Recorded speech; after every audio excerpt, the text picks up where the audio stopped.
ہیں یہ جہاں چیز ہے کیا لوح و قلم تیرے ہیں، اور محمد کی محبت دین حق کی شرط اول ہے، اسی میں وہ اگر خامی تو سب کچھ نامکمل ہے۔ معزز حاضرین و سامعین، ماشاءاللہ بہت ہی پیارا سلسلہ دروس قرآن کا یہاں پر جو جاری و ساری ہے، اسی سلسلے میں آج الحمدللہ مجھے بھی حاضری کی سعادت اور آپ حضرات کی زیارت کا شرف دستیاب ہے۔ آج عمر بھائی نے میرے ذمہ جو موضوع لگایا وہ ہے محبت رسول صلی اللہ علیہ وسلم کے تقاضے۔ سب سے پہلے نمبر پہ دیکھنا یہ ہے کہ محبت رسول کیا ہے، پھر اس کے بعد اس کا تقاضا ہے۔ محبت رسول کا ایک معیار ہے، محبت کسی بھی چیز کی ہو، رسول اللہ صلی اللہ علیہ وسلم کی محبت یہ تو سب سے بلند چیز ہے کائنات کے اندر۔ کسی کے ساتھ محبت ہو جائے، محبت بتانے کے لیے نہیں ہوتی اور ضرورت بھی نہیں ہوتی بتانے کی، کہ بتانے سے پتہ چلے میں یہاں پر بیٹھ کر اعلان کروں کہ میں عاشق رسول ہوں۔ جب محبت ہو جاتی ہے تو پھر اس چیز کی حاجت نہیں رہتی۔ یا آپ میں سے کوئی شخص اپنے سینے میں محبت رسول صلی اللہ علیہ وسلم کی دولت رکھتا ہے تو آپ کو بتانے کی حاجت نہیں ہونی چاہیے کہ میں بھی عاشق رسول ہوں۔ محبت رسول اپنے انداز خود سکھا دیا کرتی ہے۔ مجھے تاریخ کے اندر کوئی بتا دے، زیادہ دور نہیں جاتے، ابھی قریب کی تاریخ میں کوئی بتا دے کہ کہیں پر اشتہار چھپوا کر دیواروں پر لگائے ہوں، فلیکسز چھپی ہوں، اسٹیکر چھپے ہوں، پوسٹر چھپے ہوں، کہیں جا کر دنیا کو پتہ چلا ہو کہ علم دین شہید و عاشق رسول کا؟ کیا علم دین شہید کے عشق رسول کا پتہ ہمیں کسی کے اعلان سے چلا، یا کسی کے بتانے سے ہمیں پتہ چلا کہ ممتاز قادری کتنا بڑا عاشق رسول تھا، یا کبھی اس نے اعلان کیا ہو کہ لوگوں میں بھی عاشق رسول ہوں؟ کیا میں عاشق رسول نہیں؟ میرے عشق رسول میں تمہیں شک ہے؟ کبھی ممتاز قادری نے اعلان کیا ہو؟ عشق رسول، محبت رسول اعلان کرنے سے نظر نہیں آتا۔ محبت رسول ایک ایسا کمال کا اور ایسا دل فریب کارنامہ ہے کہ جب کسی کے سینے میں محبت رسول آ جاتی ہے تو اس کی گفتار سے بھی پتہ چلتا ہے، اس کے کردار سے بھی پتہ چلتا ہے، اس کے اٹھنے بیٹھنے سے پتہ چل جاتا ہے، اس کی زندگی کے معاملات سے پتہ چل جاتا ہے، اس کے لب و لہجے سے پتہ چل جاتا ہے، اس کے پیغام سے پتہ چلتا ہے۔ اگر وہ کسی سے بات کرے اس کے انداز گفتگو سے پتہ چل جاتا ہے کہ یہ عاشق رسول بول رہا ہے۔ محبت رسول بتانے سے واضح نہیں ہوتی، محبت رسول کردار سے چھلکتی ہے۔ محبت رسول گفتار میں خود بخود اپنی کرنیں بکھیرا کرتی ہے، پتہ چل جاتا ہے کہ یہ جو جانے والا ہے یہ کوئی عام نہیں، یہ عاشق رسول ہے۔ ایک مثال میں آپ حضرات کے سامنے پیش کرتا ہوں، ماضی قریب کی، بہت زیادہ دور جائیں تو وقت درکار ہے۔ ماضی قریب ایک مثال آپ حضرات کے سامنے، سید اعلیٰ حضرت امام محمد رضا خان فاضل المحدث بریلوی رضی اللہ تعالیٰ عنہ، آپ کے صاحبزادے مفتی اعظم ہند علامہ مفتی مصطفیٰ رضا خان بریلوی رحمۃ اللہ تعالیٰ، آپ جس گلی سے بھی گزرا کرتے تھے نا، مفتی مصطفیٰ رضا خان امام احمد رضا کے صاحبزادے، ان کی بات کر رہا ہوں، اعلیٰ حضرت کی بات نہیں کر رہا، یہ بیٹے کی بات کر رہا ہوں۔ مفتی مصطفیٰ رضا خان بریلوی رحمۃ اللہ علیہ جس گلی سے بھی گزرا کرتے تھے، ہندوؤں کی اور سکھوں کی عورتیں اپنے بچوں کو پکڑ کے گھروں میں داخل کر کے دروازے بند کر دیا کرتی تھی۔ ایک مرتبہ کسی سیاڑے نے دیکھا کہ بابا جی آ رہے ہیں، مصطفیٰ رضا خان بریلوی رحمۃ اللہ علیہ، عورتیں بھاگ بھاگ کے اپنے بچوں کو اچک کے دروازے کے اندر کر دیا، کنڈی لگا دیتی ہے۔ سیاڑے نے دیکھا، اس نے سوچا کہ پوچھ ہی لیا جائے کہ معاملہ کیا ہے۔ وہ رکا، جب بابا جی چلے گئے اس نے گھر کا دروازہ بجایا، خاتون نکلی، غیر مسلم تھی۔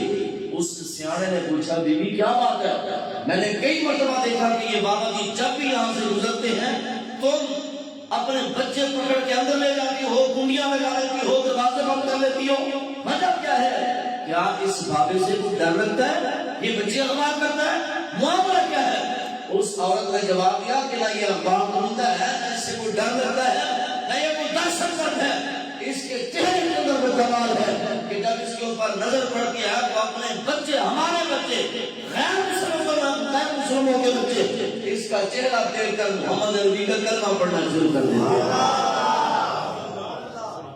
مصطفیٰ رضا خان بریلوی رحمۃ اللہ نے کبھی اعلان نہیں کیا کہ میں بھی عاشق رسول ہوں۔ ہمارے معاشرے میں، ہمارے زمانے میں، جس دور میں ہم جی رہے ہیں، اگر کوئی دکان پر بیٹھا ہے تو اس کو بھی اپنی زبان سے بتانا پڑتا ہے کہ میں بھی عاشق رسول ہوں۔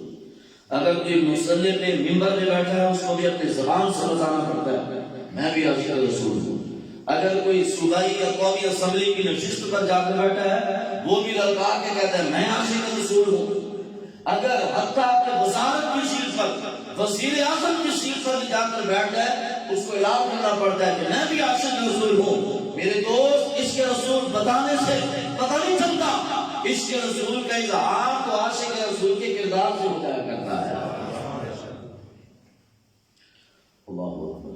حضرت سیدنا امیر المؤمنین عمر بن خطاب رضی اللہ تعالی عنہ، آپ کا زمانہ خلافت ہے۔ حضرت عمر بن خطاب رضی اللہ تعالی عنہ، آپ اپنے زمانے خلافت میں ممبر پر جلوہ افروز ہیں، ممبر نبوی ہے۔ حضرت عمر بن خطاب رضی اللہ تعالیٰ عنہ آپ اچانک کھڑے ہو گئے اپنے ممبر کے اوپر۔ حضرت عمر رضی اللہ تعالیٰ عنہ کی بات کر رہا ہوں، ممبر پہ کھڑے ہو گئے۔ حضرت عمر رضی اللہ تعالیٰ عنہ نے لوگوں کو بلایا اور ایک منادی کو بھیجا، فرمایا کہ جاؤ سارے مدینے کے لوگوں کو جمع کر کے لے آؤ۔ سارے مدینے کے لوگ جمع ہو گئے۔ جب سارے لوگ جمع ہو گئے تو حضرت عمر بن خطاب رضی اللہ تعالی عنہ آپ پھر دوبارہ ممبر پہ چڑھے۔ آپ ممبر پر جلوہ افروز ہوئے۔ آپ نے لوگوں کو مخاطب کر کے صرف ایک جملہ بولا، کہنے لگے لوگوں مجھے جانتے ہو میں کون ہوں؟ میں خطاب کا بیٹا ہوں۔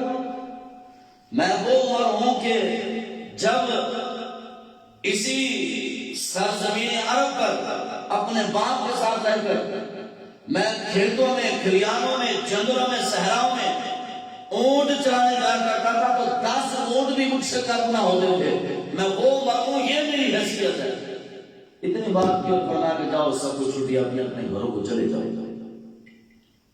حالانکہ جب پیغام پہنچا تھا، منادی نے ندا دی تھی، لوگ پریشان ہو گئے کہ اچانک امیر المؤمنین کا پیغام آیا ہے، خیر ہو پتہ نہیں معاملہ کیا بن گیا، شاید کہیں جنگ کے لیے جانا ہے، تو بہت بڑا یہاں پر کارنامہ رونما ہونے والا ہے، وجہ کیا ہے؟ اچانک پیغام آیا۔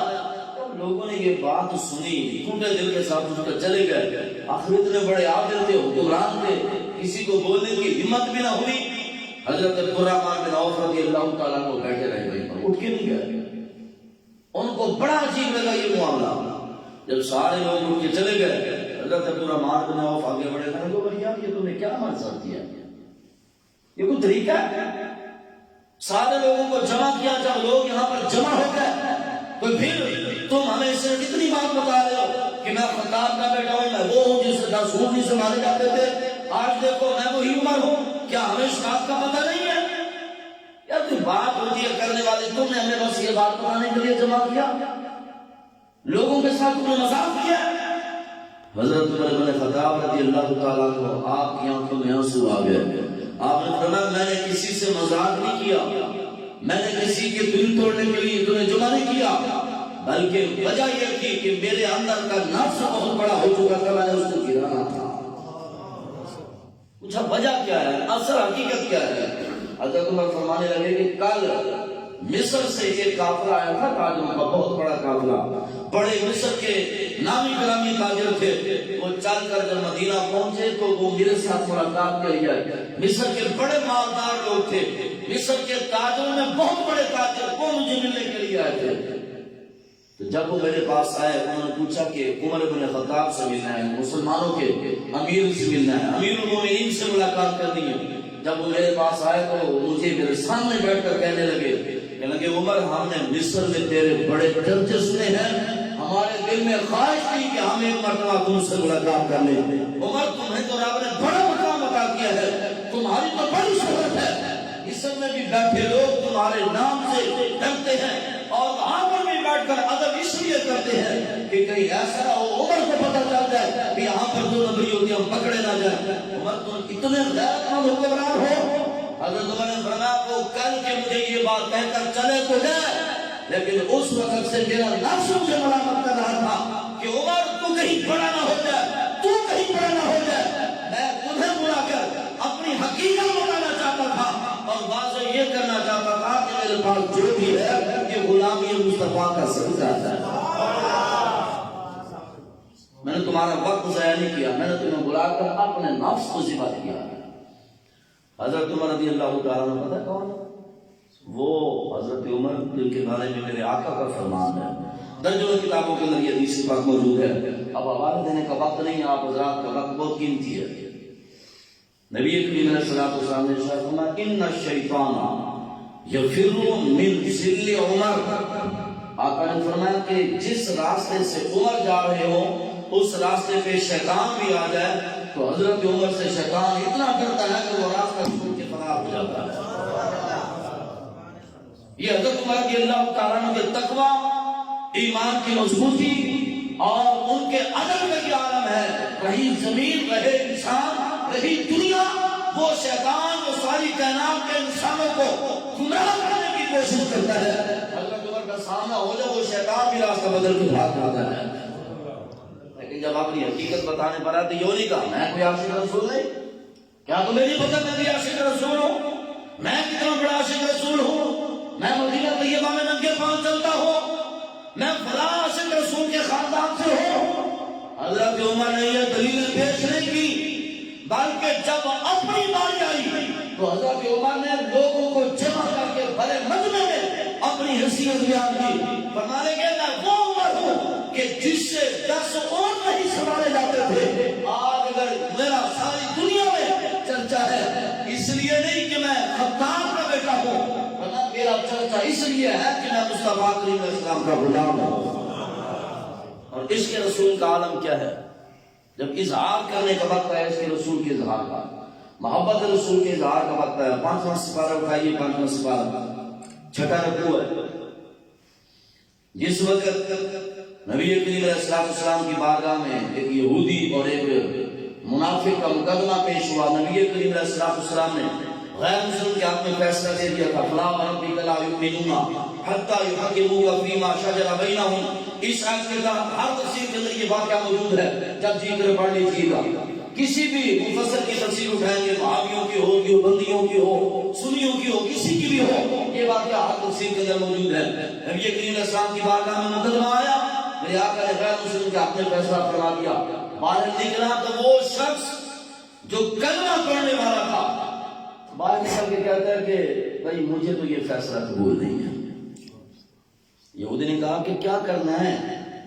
اب وہ جو کلمہ پڑھنے والا ہے کہتا ہے ایسا نہ کریں، وہ جو تمہارا کعب بن اشرف ہے یہودیوں کا سردار، اس کے پاس چلے۔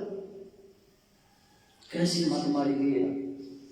اگر آج کے دور میں ہمارے سکولوں کے نصابوں میں سے ختم نبوت کے سارے اسباق ختم کر کے کافروں کے اسباق ڈالے جائیں تو پھر ان لوگوں کو ضرورت تو پڑنی ہے نا کہ وہ سیٹوں پر بیٹھ کر اپنے عہدوں والی کرسیوں پر بیٹھ کر پھر یہ کہیں کہ ہم بھی عاشق رسول ہیں۔ گستاخ رسول گندی عورت کو ملک سے بھگانے کے بعد پھر کرسی پر بیٹھ کر یہ اظہار تو کرنا ہی پڑتا ہے نا کہ ہم بھی عاشق رسول ہیں۔ اس کے رسول جوتے اتارنے سے واضح نہیں ہوتا، اس کے رسول کیسے واضح ہوتا ہے؟ یہ حضرت عمر کے اس کردار سے ہمیں پتہ چلے گا۔ اس یہودی نے کہا تو یار کا کوئی شرم کر، تیرے نبی کا فیصلہ ہے، ساری کائنات تیرے نبی کے سارے سامنے سب لوگوں، اور تو اپنے نبی کا فیصلہ چھوڑ کر یہودیوں کے پاس آتا ہے۔ اس نے کہا چلے پھر اگر ایسا نہیں کرنا تو حضرت ابوبکر صدیق کے پاس چلتے ہیں۔ اب وہ یہودی تھا لیکن اس کو اتنا یقین تھا کہ مسلمان فیصلے میں دو نمبری نہیں کرتے ہیں۔ اس وقت کے یہودیوں کو بھی یقین تھا، اور آج بھی کسی بھی مذہب کا غیر مسلم ہونا، آج بھی ہمارے معاشرے کے کافروں کو اتنا یقین ہے وہ مسلمان صرف زبانی کلامی نہیں، منہ سے صرف اس کے اصول کا اظہار کرنے والا نہ ہو مسلمان، اگر مسلمان ہوگا تو مسلمان دو نمبری بھی کرے گا۔ اس نے کہا چلو صدیق اکبر کے پاس چلتے ہیں، چلے گا صدیق اکبر کی بارگاہ، سارا معاملہ پیش کیا۔ اس یہودی نے سارا واقعہ سنانے کے بعد کہا کہ ابوبکر صدیق فیصلہ کرنے سے پہلے گزارش ہے، یاد رکھنا کہ یہ مقدمہ آپ کے نبی کی بارگاہ میں پیش کیا گیا تھا اور انہوں نے میرے حق میں فیصلہ کر دیا۔ حضرت ابوبکر صدیق نے فرمایا کہ جب فیصلہ میرے آقا نے تیرے حق میں کر دیا تو میرا بھی فیصلہ وہی ہے۔ وہاں سے پھر مکر گیا، کہنے لگا مجھے یہ فیصلہ منظور نہیں۔ پوچھا آپ کس کے پاس جانا ہے؟ کہنے لگا کہ آپ چلو عمر کے پاس چلتے ہیں۔ حضرت عمر کے پاس چلے گئے، فریقین کی گفتگو ہوئی، حضرت عمر نے سماعت فرمائی۔ جب دونوں طرف کی گفتگو سماعت فرما لی، قبل اس کے حضرت عمر فیصلہ فرماتے یہودی پھر بول اٹھا، کہنے لگا کہ عمر فیصلہ کرنے سے پہلے یہ گزارش ہے کہ یہ مقدمہ آپ کے نبی کی بارگاہ میں بھی پیش ہو چکا ہے، صدیق اکبر کی بارگاہ میں بھی پیش ہو چکا ہے، اور دونوں جگہ سے فیصلہ میرے ہاتھ میں آ چکا ہے، لیکن یہ شخص ماننے کو تیار نہیں تھا، اس نے آپ کے پاس آنے کو بولا، میں حاضر ہو گیا، بتائیے آپ کا کیا فیصلہ ہے؟ حضرت عمر نے فرمایا ٹھہرو میں ابھی آتا ہوں۔ اندر گئے، تلوار اٹھائی، واپس آئے اور آ کر دوسری کوئی بات نہیں کی، وار کر کے وہ جو کلمہ وہ تھا، خود کو مسلمان کہتا تھا اور دعویٰ کرتا تھا میں بھی مسلمان ہوں، میں آپ سے رسول نہیں۔ حضرت عمر نے اس کی گردن کاٹ کے فرمایا تو میں جو میرے نبی کی بات نہیں مانتا اس کا فیصلہ عمر کی تلوار یوں کیا کرتی ہے۔ تو عشق رسول بتانے سے واضح نہیں ہوتا، عشق رسول تب ہی واضح ہو جاتا ہے کہ جب پاکستان کے رہنے والے کلمہ گو عاشق رسول مسلمان پاکستان کی سڑکوں پر اپنی جانیں ہتھیلیوں پر لے کر بیٹھے ہوں اور ہمارے ادارے، ہمارے قانون نافذ کرنے والے ادارے ان کو گولیوں سے بون رہے ہوں اور عاشق رسول شہادت کے جان روش کر رہے ہوں، پھر بھی کوئی اٹھ کر ہمیں یہ کہے گولیاں چلا کر کہ جناب میں عاشق رسول ہوں، ہمارے سینے میں چھرا مار نہ کہے کہ میں عاشق رسول ہوں، ہمارے اوپر بم گرا کر کہے میں عاشق رسول ہوں، ہمارے ہاتھوں میں ہتھکڑیاں لگا کر کہے میں عاشق رسول ہوں، ہماری پیٹھ میں چھرا پھوڑ کے کہے میں عاشق رسول ہوں، اور یہاں پر مسلمانوں کا قتل عام کرے اور گستاخوں کے سفیر کے لیے سیکیورٹی اور بڑھا دے اور بعد میں پھر اسمبلی میں جا کر کہے میں عاشق رسول ہوں، تو صاحب ہمیں عشق رسول کے اظہار کے لیے تیری زبان کی ضرورت نہیں ہے، ہمیں حضرت عمر نے بتا دیا تھا کہ عاشق رسول کون ہوا کرتا ہے۔ عاشق رسول اپنی بیٹیوں کو آپ کے صدیقہ کی صورت میں کافروں کے حوالے نہیں کیا کرتے، عاشق رسول گستاخ عورت کو اپنے ملک سے بھگایا نہیں کرتے، بلکہ عاشق رسول وہ ہوتے ہیں وہ شخص جو کلمہ بھی پڑھتا تھا اس نے یہی بولا تھا نا کہ مجھے مصطفیٰ کریم علیہ السلام کا فیصلہ منظور نہیں ہے، اس نے اتنا ہی بولا تھا، اور کیا کیا تھا؟ حضرت عمر نے گردن اتار دی تھی، اور جب یہ فیصلہ میرے کریم نبی کی بارگاہ میں آیا، آیت میں نے آپ کو بتائیے 5 سپارہ ہے، اس کی تفسیر پڑھ لیجیے گا۔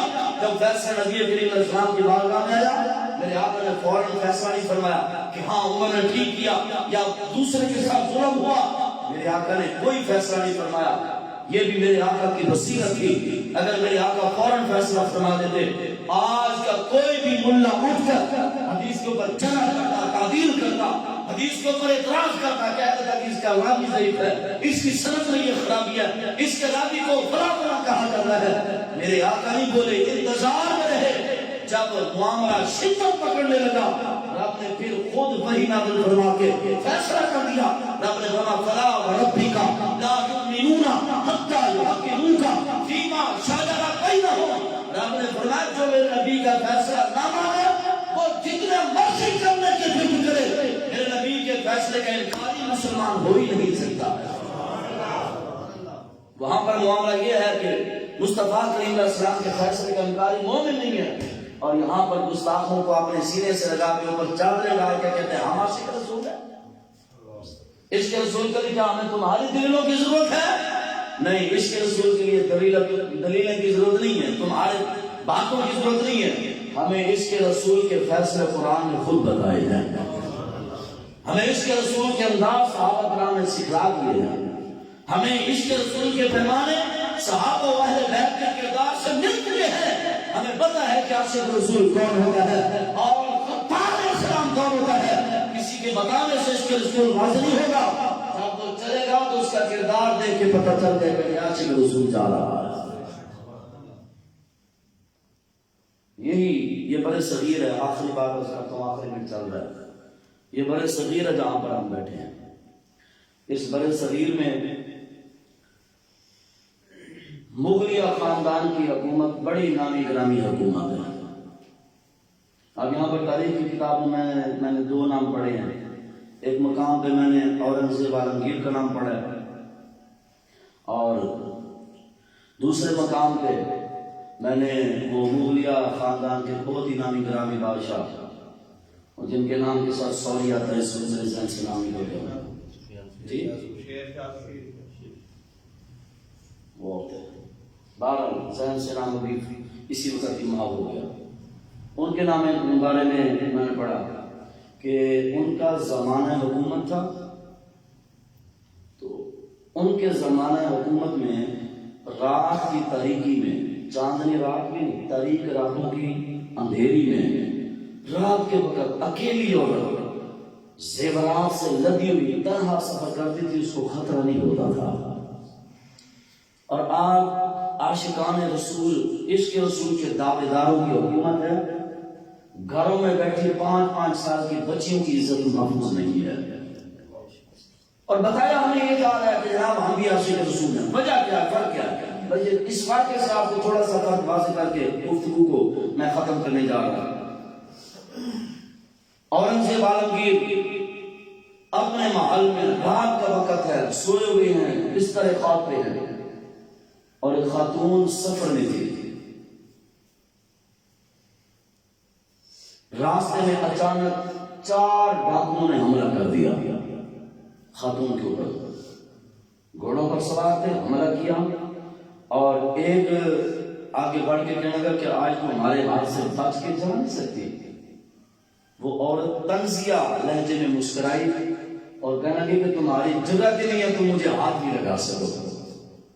وہ حیران ہو کر بولے گے کہ تنہا ہے، تیرے پاس اسلحہ نہیں ہے، کوئی ساتھ مرد نہیں ہے، کوئی تیرا محافظ نہیں ہے، تو کیسے کہہ سکتی ہے؟ اس عورت نے تاریخی جملہ بولا تھا، آج تک اور آج سے لے کر قیامت تک کے لوگوں کے لیے اس نے سبق چھوڑا تھا۔ اس نے کہا کہ تم مجھے کہہ رہے ہو کہ تم میرے اوپر حملہ کرو گے، میری عزت سے اٹھے گے، میرا مال لوٹ کے جاؤ گے؟ کہنے لگی نہیں، تم میرے اوپر حملہ نہیں کر سکتے، اگر حملہ کر لیا تو 2 باتوں میں سے ایک بات ضرور ہوگی۔ اس عورت نے کہا تھا کہ اگر تم حملہ کرنے میں کامیاب ہو گئے، پہلی بات تو یہ ہوگی کہ ہمارے وقت کا حکمران غیرت کا حکمران وہ مر گیا ہے، اگر وہ زندہ ہوگا تو تم میرے اوپر حملہ نہیں کر سکتے، اگر وہ زندہ بھی ہے اور پھر بھی تم نے میرے اوپر حملہ کر لیا تو پھر میں سمجھوں گی کہ میرے وقت کا حکمران کا غیرت ہو چکا ہے۔ اس کے اوپر سبحان اللہ کہنا بہت مشکل ہے، کیونکہ یہ سبحان اللہ کہنے والی بات ہے ہی نہیں۔ یہاں پر ہم دم بخود رہ جاتے ہیں۔ اس عورت نے کیا مطلب کے لیے سبق کیا دیا تھا کہ گھر میں بیٹھنے والی، گلی محلے میں پھرنے والی 5 سال کی، 10 سال کی، 12 سال کی بچی کو زینب ہو، وہ عافیہ ہو، وہ کوئی بھی بچی ہو، اگر اس کی گھر میں عزت محفوظ نہیں ہے، یہ تو دور کی بات ہے۔ اگر جنگلوں میں حملہ ہو جائے اور پھر عاشق رسول آ کر اسمبلی کے گھیروں پہ اپنی کرسی پر بیٹھ کر کہے کہ میں عاشق رسول ہوں، تو صاحب عشق رسول یہ نہیں ہے۔ عشق رسول کے تقاضوں میں کچھ باتیں ہیں کہ جن کا اظہار باتوں سے نہیں، جن کا اظہار کردار سے ہوتا ہے، جن کا اظہار تمہارے طریقہ کار سے ہوتا ہے، جن کا اظہار تمہارے حکومتی قوانین سے ہوتا ہے، جن کا اظہار تمہارے طاقت کے استعمال سے ہوتا ہے، جن کا اظہار کہاں سے پتہ چلے گا کہ تم عاشق رسول ہو یا نہیں ہو؟ اس عورت نے بتایا تھا کہ اگر آج میری عزت لوٹ لی گئی میں یہ نہیں سمجھوں گی کہ تم طاقتور ہو، کافر تم طاقتور نہیں ہو۔ اگر آج میری عزت پہ حملہ ہو گیا تو میں یہ سمجھوں گی کہ میرے وقت کا حکمران بے غیرت ہو چکا ہے۔ عشق رسول کے تقاضوں میں صاحبان عزیز صرف زبان سے کہہ دینا کافی نہیں ہوتا۔ عشق رسول کے تقاضوں میں یہ بھی ہوتا ہے کہ اگر بندہ وقت کا امام ہے تو اس کے کردار سے پتہ چلے کہ یہ مصطفیٰ کریم اسلام کے طریقے پہ ہے۔ اگر وہ مقتدی ہے، پیچھے صفوں میں بیٹھ کر نمازیں پڑھنے والا ہے، اس کے کردار سے پتہ چلے کہ یہ عاشق رسول ہے۔ اگر وہ ایک دکاندار ہے تو وہ اپنی دکان پہ بیٹھا ہو، اس کی دکانداری سے پتہ چلے کہ یہ اسلام کے تابع ہے اور رسول اللہ کا عاشق ہے۔ اگر وہ وکیل ہے تب بھی اس کو اپنے کام سے پتہ چلنا چاہیے۔ اگر وہ جج کی کرسی پر بیٹھا ہے پھر بھی پتہ چلنا چاہیے۔ اگر وہ خطیب بن کے بیٹھا ہے پھر بھی پتہ چلنا چاہیے، اس کے کردار سے پتہ چلنا چاہیے۔ اگر وہ بہت بڑی مملکت کا سربراہ بن جائے، وزیر اعظم بن جائے، مملکت کا وہ سربراہ بن جائے تو وہ زبان سے نہ کہے بلکہ اس کے طریقہ کار سے پتہ چل جائے کہ یہ عاشق رسول ہے۔ عشق رسول کے تقاضوں میں حضرات محترم بہت بڑی باتیں ہیں، بس اقبال کا وہ جملہ کافی ہے سمجھنے کے لیے کہ کی محمد سے وفا نے تو ہم دے رہے ہیں۔ بس تقاضوں میں یہ بات مین ہے کہ صرف تم محمد عربی کا ہو جا، پھر تجھے بتانے کی ضرورت نہیں پڑے گی کہ میں بھی عاشق رسول ہوں۔ اور دوسرا وہ بھی اقبال کا شعر ہے جو میں نے شروع میں عرض کیا تھا۔ اقبال کہتا ہے کہ محمد کی محبت دین حقیقت کے اوپر ہے۔ زبان سے کہہ بھی دیا لا الہ الا اللہ تو کیا مسئلہ ہے؟ یہ بھی اقبال کہتا ہے دل اور نگاہ مسلمان نہیں تو کچھ بھی نہیں۔ اقبال کہتا ہے کہ محمد کی محبت دین حق کی شرط اول ہے، اسی میں ہو اگر خامی تو سب کچھ نامکمل ہے۔ وہ نماز ہو، وہ روزہ ہو، وہ حج ہو، وہ زکات ہو، وہ عبادات ہو، وہ وظائف ہو، وہ اعتکاف ہو، وہ جناب والی نماز تراویح ہو، وہ وقت کی عدل کی کرسی ہو، جج کی کرسی ہو، یا وقت کے حکمران کی کرسی ہو، کسی بھی سیٹ پہ بیٹھا ہو، اگر محبت کی محبت نہیں ہے تو پھر سب کچھ نامکمل ہے۔ اللہ کی بارگاہ میں دعا خواہ ہے کہ آپ میری آپ سب کی حاضری قبول فرمائیں اور جو کچھ میں نے آج کیا اللہ تعالیٰ سمجھنے کی توفیق عطا فرمائے۔